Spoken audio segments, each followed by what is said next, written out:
Welcome to JDM Legends presented by Turn 14 Distribution. Today we are fixing a few things on this thing and taking it for a real drive.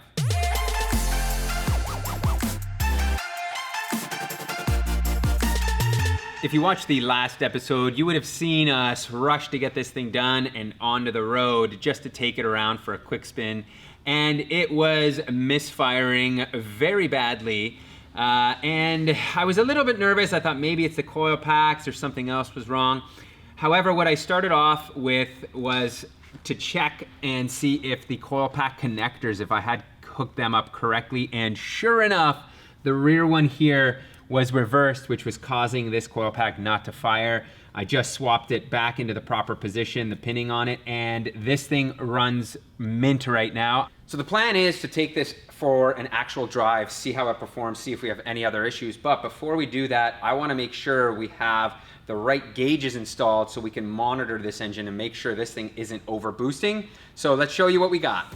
To keep a close eye on the air-fuel ratio of our 2JZ, we are going to install AEM's X-Series Uego wideband.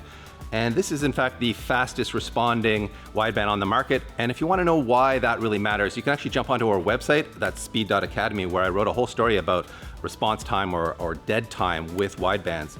And in independent testing, this was proven to be the fastest responding wideband on the market. And that matters because the shorter that dead time is between when the air-fuel ratio changes at the motor and when your gauge picks that up and reports it to your gauge or to the tuner, the more accurate and safe your tune is going to be. So that's why that matters. For us today, we really just want to be able to monitor it while we're cruising on the street to make sure everything's normal and healthy with the way this engine's running. But for you guys wanting to add boost or do any kind of custom tuning, this obviously starts to play an even bigger role. So we're also going to put in AEM's boost gauge. This is also an X-Series boost gauge, so just like the wideband one, it uses the same 52 millimeter form factor and this very thin housing. It's less than an inch thick because it uses an advanced single board inside, and that really allows you to install it in some very creative ways because it's not like your big, bulky, typical gauge of old. So you can also see that it comes with a digital LED display as well as a band around the outside which lights up with LEDs. There you go, those are our two gauges, and now I think it's time for Pete to jump in and do the actual work here. First things first, we are going to mount up the map sensor for the boost gauge, and I have chosen the backside port of the intake manifold. You want to try to pull a reference point off of any of those ports. As you can see here, I've teed in, and I'm going to mount this back up onto the backside here. And then I'll show you, I've got a good spot for the actual map sensor itself. So I've got my hose tapped in here, and now I need to mount up the map sensor. What I've done is I've just grabbed a Vibrant P-clip and wrapped it around here, and I'm gonna put this in this perfect spot right back here where there is a bolt hole, and it'll kind of conceal it, and it's gonna make the routing on this vacuum tubing also pretty short. So I think that overall is a good win-win here. Usually the most frustrating part of this job would be to have to run the harness into the cabin, but it's like Toyota knew when they were building this car that people would want to put boost gauges and a whole bunch of other stuff in. So look at this, there's a grommet right here that leads right into the cabin. It's perfect. I'm gonna run the wire into there, and it's going to be so easy. Look at that. Oh, look at that. Thank you, Toyota, for thinking of us. I'm also going to run the wideband wiring through the same hole here into the cabin. And if you guys recall, in a previous episode, you would have seen that the downpipe, that one-piece downpipe, does already have the provision for a wideband because it already had a wideband on the red car. All I've done is just replace the sensor. I've got the plug right here, so it's actually super easy.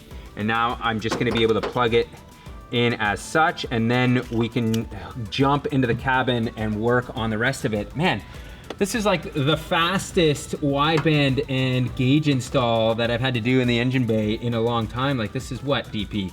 Maybe 15 minutes? Yeah. That's beautiful. Inside here, most people like to mount their gauges in a spot where I'm gonna mount them as well, and that is the vent, the fresh air vent here, and the clock. So you can see it's kind of perfect. If we put the air fuel and the boost gauge right around here, I think that this is actually for 52 mil, so that works out really, really well. This one is bigger, which poses a question on how to do this, and I do have a pretty awesome solution for it. However, what we're gonna do is we wanna retain this original stuff on the red car, and the red car already has a boost gauge and an air fuel gauge here, so we're just gonna swap out some trim pieces here. So let's jump over there. First, I'll show you what we're yanking out, and then we can come back here. Here you can see what I was talking about mounting the gauges. It's pretty much perfect spot. However, the wrapped tape around my gauge a million times is not necessarily a very pretty look. So I'm gonna get all of this unplugged here. I'm gonna get this out of here, and I'm gonna start disassembling the dash.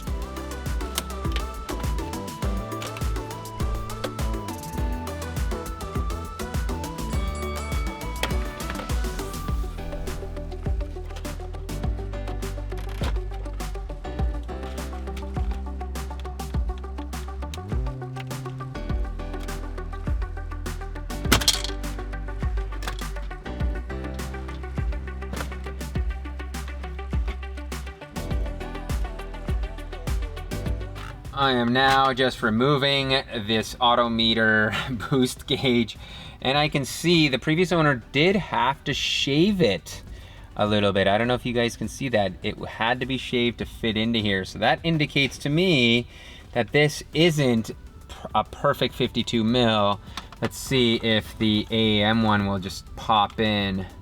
Oh man, it's so close. You know what, I'm gonna shave the back of this a little bit too, because I just don't want to force this in. I don't know if you can see this, but the belt sander certainly did the trick.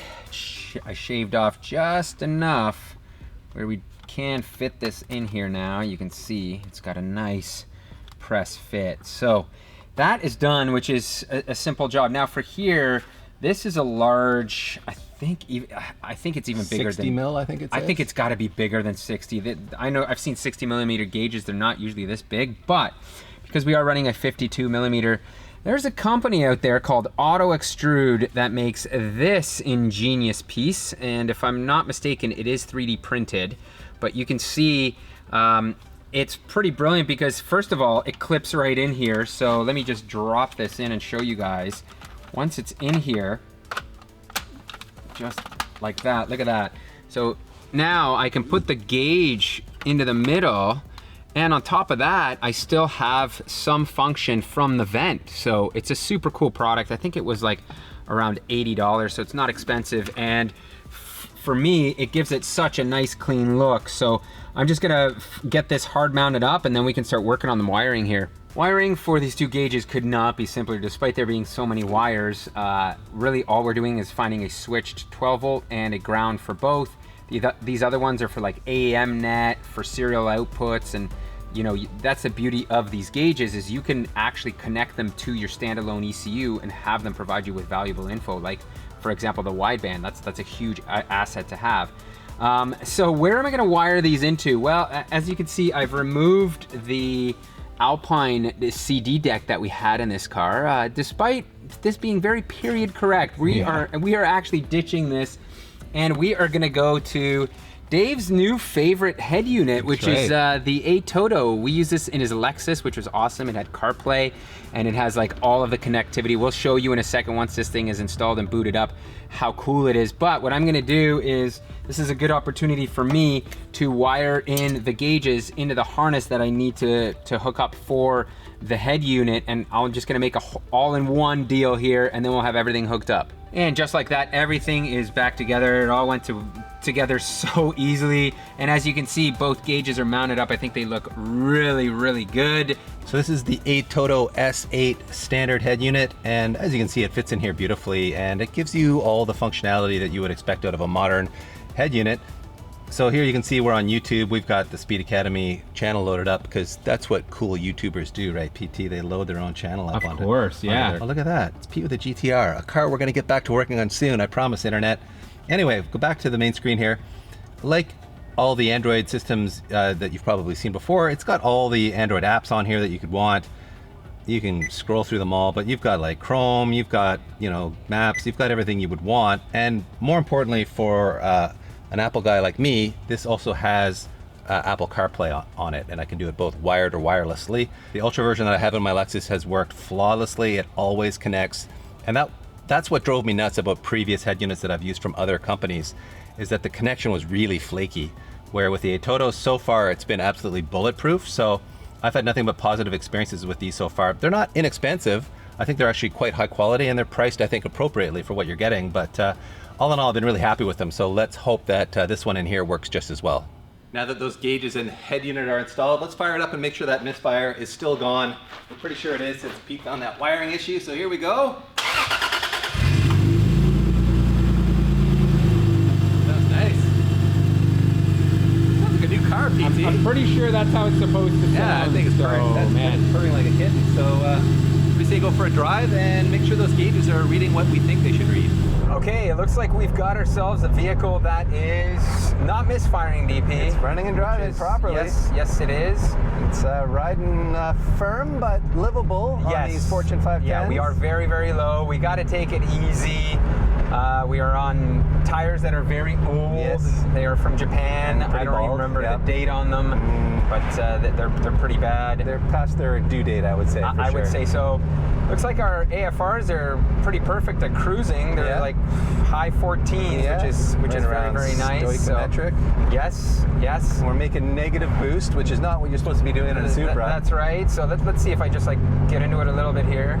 Oh yeah, there you go. Building. Wow, look at that. It's making 10 pounds there. 10 pounds, yeah. Wow.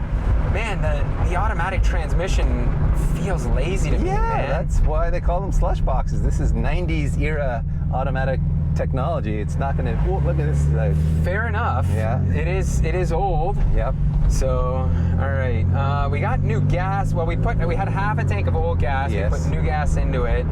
So, you know what? Before I do anything, I'm going to see what this thing feels like if I just. Holy smokes! This thing downshifted.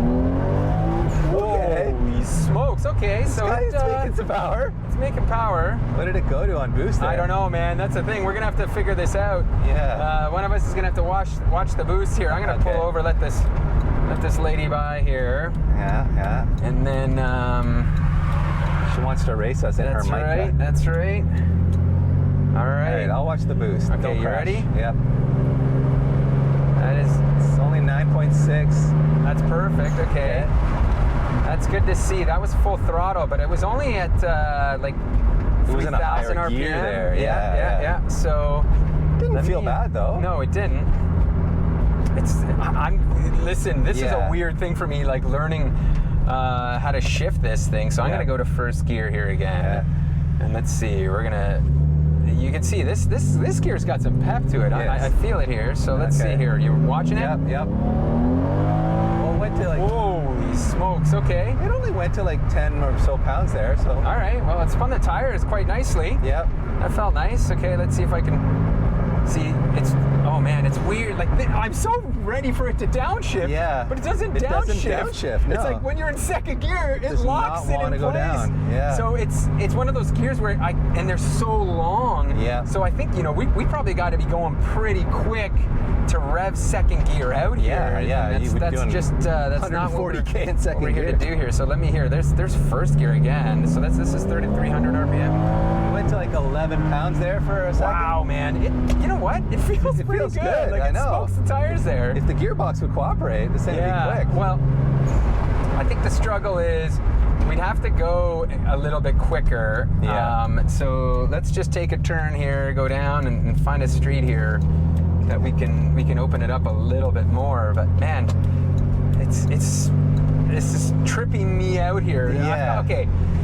Guys, post in the comments. I don't know what this means. We've got the overdrive off light blinking at me, and we do have I think it's the traction control or parking brake, or maybe it's like our brake fluid is low light. Yeah, that could be too. Yeah. Like there's a bunch of stuff. Some things happening there for sure. What is also tripping me out is this thing at like 20-30% feels super sluggish. Lazy, yeah. And at like 5%, it really does the same thing. Mm-hmm. So it's like if I'm leaving here, see, I'm just on it just a little bit. That's just throttle tuning, right? Like, yeah, and then like, look, I get on it a little bit more, and it doesn't really do much. Yeah. My goodness, it's so weird, man. I'm just like not used to that. The Lexus was the same way until we had that ECU tuned by Alpha Swap. So I suspect it's just in the ECU tuning and the way they've tuned the throttle. But, Yeah. And this is an even older. I mean, this thing is 10 years older than the Lexus. Yeah, it's so weird, man. Okay, let's straight get this car straight here before I floor it again. But the sequential system seems to be working because it is making boost down low by you know, a lot of power here. So okay, see, that's making 9 pounds of boost there. Man, like, oh, this is weird, dude. Like I'm up to I'm up to 100 kilometers there in one gear. Yeah. So that's kind of inconclusive. I mean, it's a GT car. They've geared it to be a cruiser, and it's cruising. I think it's just we're not used to this type of car with an automatic, 30-year-old automatic. Oh, there it goes. Oh, okay. Oh, and it's that was 16 pounds of boost. Oh wow, man. It's like it found another gear there. Wow. Okay, so it was making some big power there. Why did it do that all of a sudden? Well, welcome to the world of sequential turbos. Okay, yeah. And the way everything works. You think number 2 kicked in there? Man, who knows? Okay, so I'm gonna floor it here. Okay. And see? Whoa! That it was like weird. just fell flat on its face there. Is that because of the traction control or something? It feels like it kind of like control. Oh, okay, maybe, yeah. Okay, slip control. Okay, so slip control is off now. Okay, so maybe that's the thing that I had traction control on. So let's see if I floor it here. See, but there it goes. Oh my goodness. Oh yeah, 18 pounds. Oh yeah. I think we got some boost creep or something happening there. Yeah, that's a lot of juice for this thing. Those ceramics don't like that so much. Those are certainly not. We don't want to blow those things up. No. But see, it's only in higher speeds. Yeah. Where it's making that kind of interesting power. But yeah, man, that is very, very interesting. We definitely need to consult some Supra experts because this is a bit puzzling. But the fact that it also went to 18 pounds, it shouldn't really go that high, right? With our setup? It should. Oh, it should go? It's most certainly can. We have a full 3-inch catback now. We've got a high flow cat. Yeah. Like these things are creeping for sure. So we may need to restrict it somehow. Yeah. You never know. It could need some restriction at this point.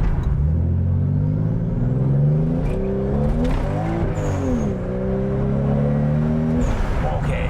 Wow. You can see, like that was 2 full gears there, and it second worked well. I think it was the slip control was the issue before. Yeah. But in first gear, it only makes like 10-ish, 12 pounds, but it certainly comes on in second gear. You can see it wants to party. It's starting to move. And I saw air fuel ratios like into the high 10s, low 11s there. Oh, so it's running pretty rich. Yeah. Okay. Well, that's a better than lean, so that's a good thing. It was chucking some fuel once it started to get into boost, so it's trying not to kill itself, but man, that boost creep I think is a bit of a concern.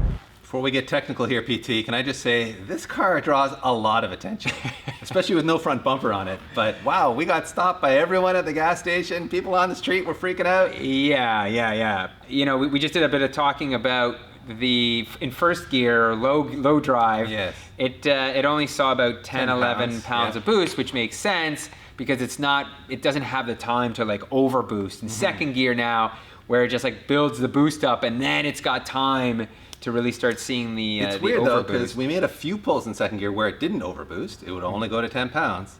And then all of a sudden, I think maybe after we turned off the traction control, so, yeah. that's when the party really started and it would go buck wild. Yes. And it's really weird because this thing's supposed to have a fuel cut at 1415. A boost cut. Yeah. At 1415 psi. Yeah. So I don't know. It was definitely not doing that because we were hitting 18. What's going on? We saw on the recall button there that yes. it hit what 18.2 pounds. 18.2 pounds. That's a nice thing about those gauges is I was able to, the boost gauge to pull a peak number, so we know for sure we did hit 18 pounds of boost. So, which is too high. There are things that we can do to restrict it, but before we even go down that road, I want to open up the compartment where the ECU is and just make sure that nothing's been tampered with.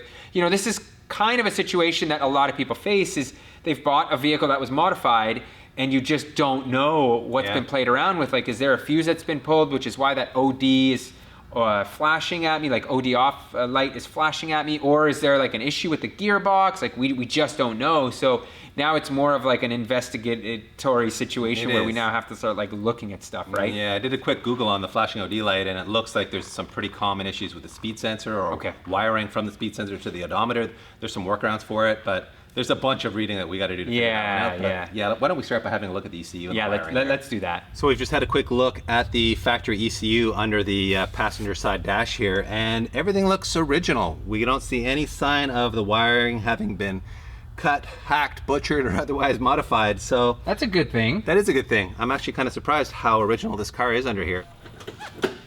Well, we have once again come to the end of the day, which means we're going to wrap this episode. But there are a lot of unanswered questions. It feels like every episode ends with a cliffhanger here right now where we're like, what do we do? And then we figure it out in the next one. So hopefully in the next episode, we do figure out a couple things. First of all, why this car has no boost cut. It should be hitting boost cut at 14 PSI, and it's not doing that. We're hitting 18 PSI, which is on an unsafe level. We do not want to overspin that front turbo and blow it up. So we will get into also making a restrictor. I'll show you what that looks like so we can try to increase the back pressure a little bit more and bring that boost level down as well. I also got to figure out what's going on with that overdrive off light. That big triangle with the traction control light also needs to be inspected. So if you guys have any information, post in the comments, let me know. Me and Dave are gonna go home, do a lot of reading and try to figure this stuff out. So as always, thank you so much for watching. If you enjoyed this episode, certainly think about giving us a thumbs up and think about subscribing and hitting that notification bell because this journey is far from over. Here's your JDM car situation. I'm making a left-hand turn. I'm sitting on the right side. I cannot see any cars. You can go, you can go, you can go, you can go, you can go, you can go. We didn't die.